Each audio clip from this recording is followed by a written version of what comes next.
Hey guys, Lan here on Grady's Mom, here to do another quick cooking video. I asked you over on my YouTube community tab if you wanted more cooking videos, and you said yes. I do want to start doing more. It might be sporadic. There might be a time when I can crank out a bunch of them, you know, in like a month period, and then there might be a lull, but I'm going to try to do more of them, and I'm going to try to keep them short and sweet, around like 5 to 7 minutes. So this is a slow cooker Greek chicken recipe, and one thing I love about this recipe, for one, my mom made this a lot when we were growing up, but in the crock pot it takes an hour and a half to 2 hours on high, or 3 to 4 hours on low. So this is something that I can throw in on lunch break, you know, when I'm leaving, right about to leave for work, and put it on low, or I can have everything prepped and measured and have my husband throw it in when he gets home on high. So all the ingredients are right here. Obviously you need chicken. These are 2 large boneless, skinless chicken breasts that I have seared. So they're not cooked all the way through. They're probably about 50% cooked. You want to get a nice sear on them. And they are seared, salted, and peppered.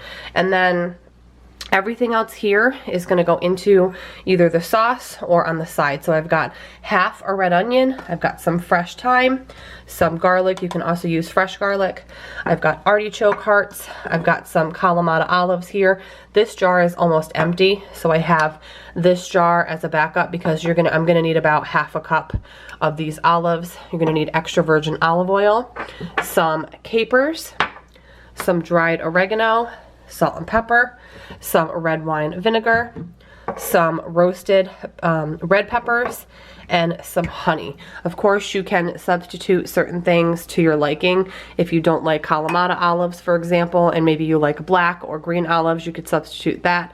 There's definitely a lot of things you could remove or add and make it your own. So first, I'm gonna go ahead and make the sauce. I'm gonna get these into my crock pot with a crock pot liner, and we're gonna bring it all together. All right, so the first thing you're gonna wanna do is obviously get the chicken in the crock pot. Then you're gonna wanna take your Kalamata olives, your capers, your red peppers, your artichoke hearts, drain them in a colander. I have my red onion here. I'm gonna add this right in, and then I'm gonna go ahead and add this around the chicken. So I did my best to put it around the chicken. You're going to want to leave the chicken exposed because you're going to want to pour the sauce directly on top of the meat. Alright, so with a small little whisk, or just a regular whisk if you don't have a small one, you're going to want to combine the red wine vinegar, the olive oil, the honey, and the spices. The only spice I didn't add is the thyme, because I'm actually going to put the thyme right on top. But I've got salt and pepper in here, oregano, minced garlic, the honey, and the oil and vinegar. After that's well whisked, I'm going to pour it right on top of the chicken to keep it nice and juicy, because all of the other ingredients in here will have their own moisture in there. So that is the sauce on top. Let me go ahead and get the thyme on there as well. Alright, so the fresh thyme is on there as well. I'm going to get the lid on. I have it on high already, and I'm going to let this cook for an hour and a half to 2 hours, and it's going to be really good. I'm just going to serve it with some rice, and hopefully it comes out as good as the way my mother made it. So the only other thing you're going to need, and it is optional, is crumbled feta cheese.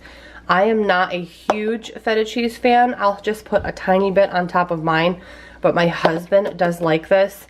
Any brand is completely fine, and the crumbled is best, but if you can only find like a brick of it, you can just easily crumble it. Also, P.S., I am going to link this recipe down below. It is a little bit different than my mother's recipe because it does not have capers or artichoke hearts, and the measurements are a little bit different for the sauce, but this is the closest one I could find to what my mom makes. So I will leave the link for this down below.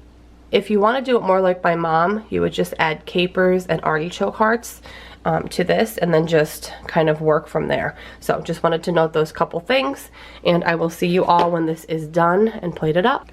Okay, so it is just shy of 2 hours later, and this smells delicious. So I have some rice pilaf going on the stove, so I'm just waiting for that to finish up, and then I will plate this up and give you a final look. All right, so here is how the final plates turned out. There is just a bed of rice pilaf on the bottom and everything cooked nice, and it smells absolutely delicious.